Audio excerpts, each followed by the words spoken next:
Dalam beberapa sejarah dan legenda kuno Jawa, seperti cerita Sabdo Palo Nagih Janji atau kemunculan Satrio Piningit, kerap disebutkan ciri-ciri perubahan peradaban Nusantara di akhir zaman nanti. Di mana ketika akhir zaman nanti, Nusantara yang selama ini selalu berada di bawah kekuasaan kegelapan, seperti penjajahan, korupsi, kekuasaan oligarki yang merugikan, nekolim, dan masih banyak lagi, akan kembali bangkit dan menjadi mercusuar dunia. Jika dulu Nusantara sering diobrak-abrik oleh bangsa lain, di periode akhir zaman nanti, Nusantara justru berjaya dan memukau seluruh dunia melalui kemilau kejayaannya. Namun, sebelum Nusantara bisa mencapai kebangkitan dan kejayaannya, ada beberapa pertanda dulu yang akan muncul. Antara lain, banyak terjadi bencana alam yang sangat merugikan dan mematikan, berkurangnya jumlah penduduk Nusantara, dan tak lupa akan banyak peninggalan-peninggalan sejarah warisan leluhur tiba-tiba ditemukan. Padahal dulu peninggalan itu terkubur, dan kita sebagai generasi penerus bangsa tak akan pernah tahu tentang peninggalan sejarah yang terkubur bermeter-meter di bawah tanah itu jika tidak secara kebetulan peninggalan tersebut ditemukan melalui beragam peristiwa.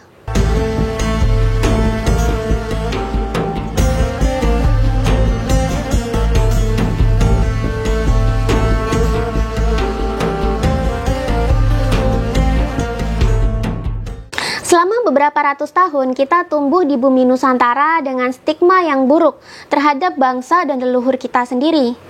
Leluhur kita kerap kali dicap sebagai bangsa yang bodoh, primitif, dan terbelakang.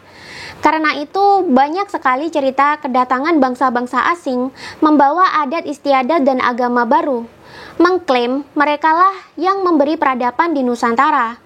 Merekalah para bangsa pendatang yang menyempurnakan peradaban Nusantara hingga kita bisa mencapai titik yang sekarang ini. Beragam bangsa silih berganti datang kemari dengan beragam wajah dan kepentingan, tapi semuanya memiliki tujuan yang sama, yakni ingin memanfaatkan tanah Nusantara sebanyak mungkin. Siapa sih yang tidak bermata hijau melihat kekayaan alam Indonesia? Tanahnya subur, lautnya luas dan kaya, tambangnya banyak. Lalu mereka datang dengan dalih ingin memajukan peradaban dan perekonomian kita. Tanpa sadar, identitas asli Nusantara ditutup. Sejarahnya kemudian banyak yang ditutup juga, sehingga kita tidak tahu asal-usul dan jati diri kita sendiri. Dalam buku Architects of Deception, ada sebuah ungkapan yang sangat menarik. Ada 3 cara melemahkan dan menjajah suatu negeri. Yang pertama, kaburkan sejarahnya. Yang kedua, hancurkan bukti-bukti sejarah bangsa itu sehingga tidak bisa lagi diteliti dan dibuktikan kebenarannya. Yang ketiga, putuskan hubungan mereka dengan leluhur dengan mengatakan bahwa leluhur mereka itu bodoh dan primitif. Adakah yang sedang merasa bahwa ketiga hal tersebut sedang terjadi di Nusantara?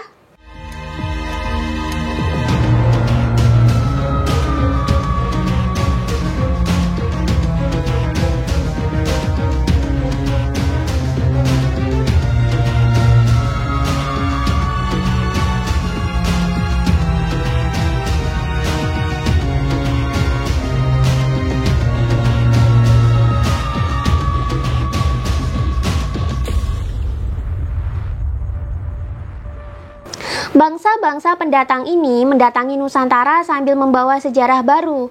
Mereka berdalih membawa kemajuan dan akan menyempurnakan peradaban. Akhirnya ungkapan lama akan berulang. Sejarah ditulis oleh pemenang. Setelah pendatang tersebut menghuni Nusantara dan mewariskan budaya serta agama yang mereka bawa, apakah kita telah menjadi bangsa yang baik? Tidak juga. Kita tetap berputar di dalam lingkaran setan yang sama. Jika dulu kita diajari bahwa leluhur kita ini bodoh dan primitif, sampai-sampai harus dikasih agama dan peradaban baru, sekarang kita tetap menganggap bangsa kita bodoh dan primitif juga. Kita suka menganggap remeh penemuan-penemuan hebat anak bangsa. Kita suka menghancurkan impian-impian anak bangsa sendiri, hanya karena kita terlanjur yakin kalau Indonesia itu bodoh. Jadi sebenarnya kita itu bodoh betulan secara alami atau sengaja dibodohkan? Dalam kisah-kisah Sabdo Palo Nagih Janji, kerap disebutkan bahwa nanti menjelang akhir zaman akan banyak sisa-sisa sejarah leluhur ditemukan. Ini juga dibarengi dengan mulai naiknya kebangkitan spiritual para generasi penerus di Nusantara. Jika saya bicara begini, sudah pasti saya akan menjadi bahan tertawaan orang-orang. Pasti akan ada sekelompok orang yang tertawa dan menunjuk jarinya ke muka saya sambil berkata, "Itu kan cuma mitos. Kamu kok goblok banget sih percaya sama mitos?" Pertanyaannya, saya yang bodoh ataukah kamu yang kurang banyak literasinya? Jika kamu pintar, kenapa masih menonton video orang yang kamu bilang bodoh?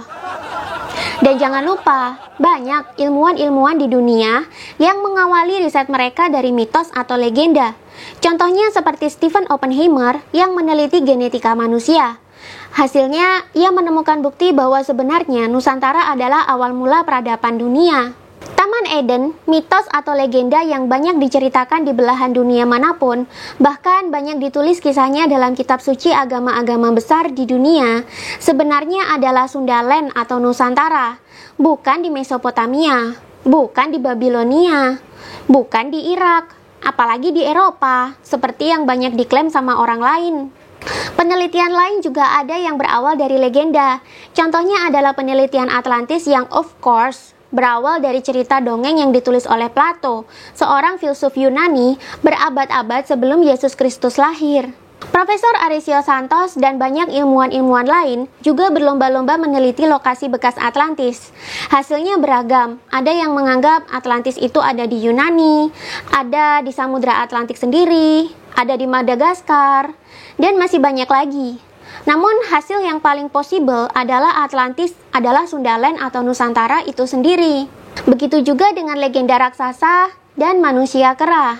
Jika tak ada legenda raksasa dan manusia kera, bagaimana mungkin banyak arkeolog yang rela menghabiskan waktunya selama bertahun-tahun untuk menggali dan meneliti di banyak tempat di dunia ini?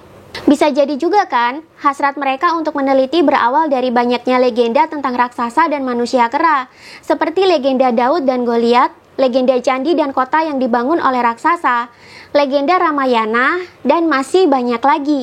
Temuan terbaru tentang situs-situs sejarah yang terkubur juga berhasil menggemparkan Indonesia baru-baru ini, seperti contohnya penemuan situs Gunung Padang yang katanya adalah piramida terbesar yang digunakan oleh bangsa Lemuria atau Atlantis. Kemudian menyusul mulai speak up-nya beberapa ilmuwan yang menemukan bukti-bukti bahwa Atlantis adalah di Nusantara atau Sundaland.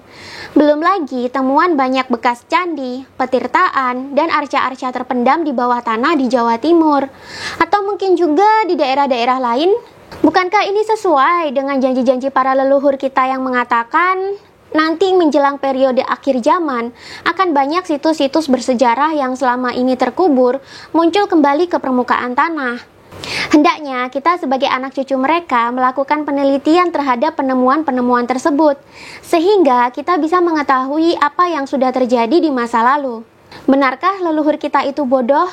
Benarkah dulu bangsa kita tak punya peradaban sama sekali? Benarkah kita adalah bangsa yang sangat bodoh dan sangat primitif, sampai-sampai bangsa lain harus membawa peradaban ke sini? Ini tentu bertolak belakang dengan penemuan Atlantis adalah Nusantara. Jika kalian membaca buku Atlantis Nusantara, atau Atlantis The Lost Continent Has Finally Found, atau bahkan membaca Timaeus dan Critias karya Plato sendiri, tentu stigma kalian bahwa leluhur kita itu bodoh dan primitif akan luntur. Penelitian sejumlah ilmuwan membuktikan bahwa sebelum para bangsa pendatang sampai ke Nusantara, Nusantara telah memiliki peradaban sendiri. Pelajaran sejarah di sekolah kerap mengajarkan kita bahwa leluhur Nusantara adalah datang dari sebelah utara, yakni Cina atau Taiwan. Namun beberapa peneliti dan penulis mengungkapkan hal yang sama sekali berbeda. Dalam buku Metseba yang ditulis oleh Setio Hadjar Dewantoro juga disebutkan sebagai berikut.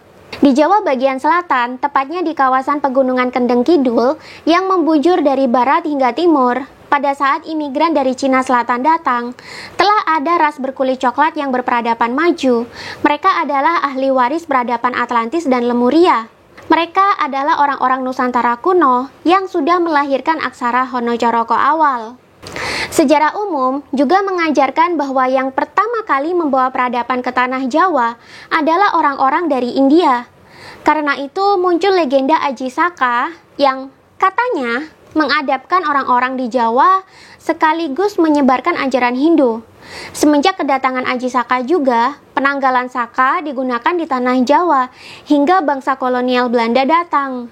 Padahal menurut kajian Agus Aris Munandar dari Departemen Arkeologi Fakultas Ilmu Pengetahuan Budaya Universitas Indonesia, ia menyatakan bahwa saat Aji Saka mendatangi Pulau Jawa, di mana ini adalah peradaban sejarah paling tua yang berhasil diidentifikasi, saat itu sebenarnya masyarakat Jawa sudah memiliki budaya dan peradaban sendiri loh.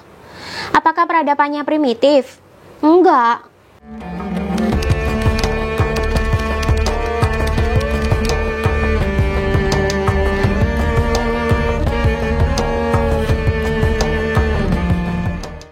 Sisa-sisa keaslian peradaban Sunda kuno sebelum tercampur oleh pendatang dari India sampai sekarang masih ada, yakni bisa dilihat dalam suku Badui atau Kanekes. Sebelum pendatang India datang, orang Sunda kuno sudah memiliki sistem penataan masyarakat yang terdiri dari 3 lapis. Yang pertama adalah Rama, yakni pemimpin wilayah yang langsung berinteraksi dengan masyarakat.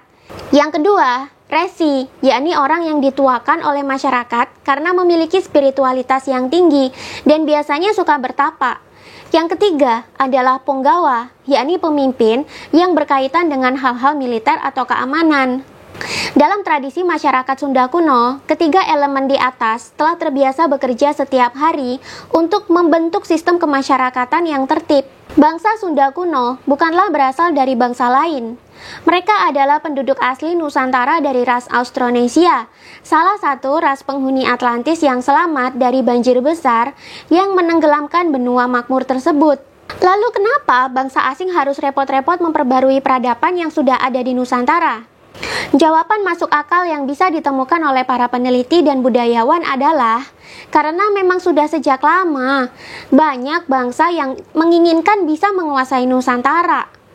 Di saat bangsa yang lain kekurangan bahan makanan dan mata pencaharian di daerah asalnya, mereka melihat Nusantara memiliki tanah yang subur. Apa saja yang ditanam akan menghasilkan panen. Hewan ternak berlimpah, kekayaan lautnya tidak habis-habis. Cuacanya juga hangat, cocok untuk hidup. Apalagi mineral yang terkandung di dalamnya tuh banyak banget.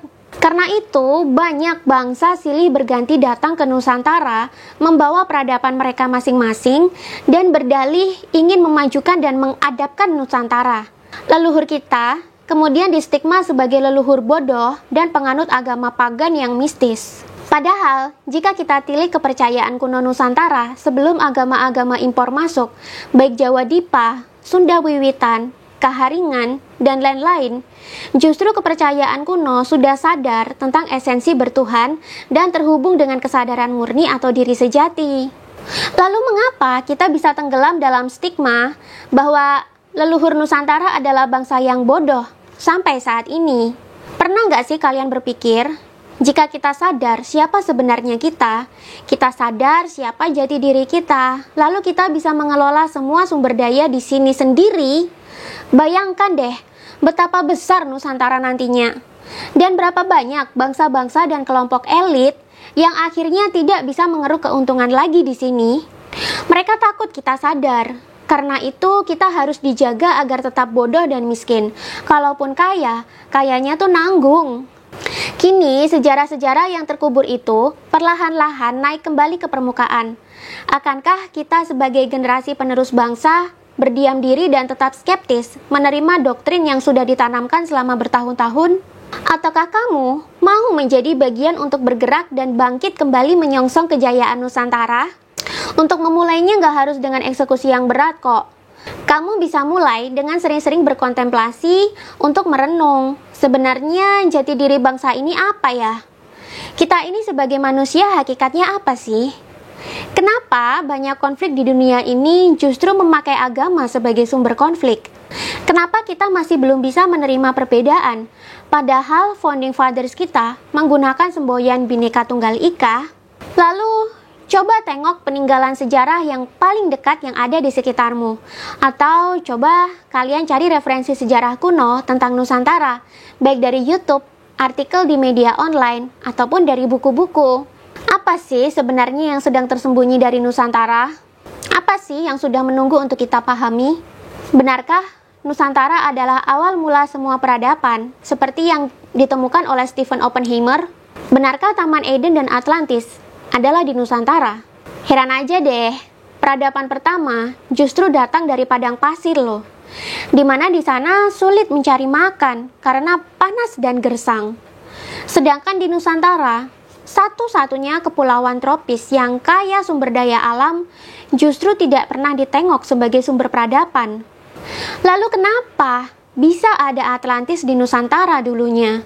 Seberapa makmur sih Atlantis dulunya? Apa rahasia yang dilakukan oleh orang-orang Atlantis sehingga mereka kaya dan makmur?